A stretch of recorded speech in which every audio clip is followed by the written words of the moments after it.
கைதட்டி பாடி மகிழ்ந்திருப்போம், கர்த்தர் சமூகத்தில் களி கூறுவோம். கைதட்டி பாடி மகிழ்ந்திருப்போம், கர்த்தர் சமூகத்தில் களி. நன்மையும் கிருபையும் நன்மையும் கிருபையும் நம்மை தொடரும் ஜீவனுள்ள நாட்களெல்லாம். நன்மையும் கிருபையும் வாழ்நாளெல்லாம் நன்மைகளினால கிருபையினால நிரப்புகிறார். எனவே களி கூறுவோம், களி கூறுவோம், கர்த்தர் சொன்ன வாக்குத்தத்தம் சொல்லி மகிழ்வோம். எல்லாரும் சொல்லலாம், களி கூர்ந்து பாடலாமா?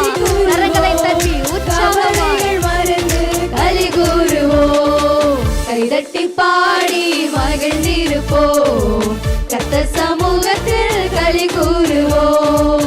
கைதட்டி பாடி மகிழ்ந்திருப்போம், கர்த்தர் சமூகத்தில்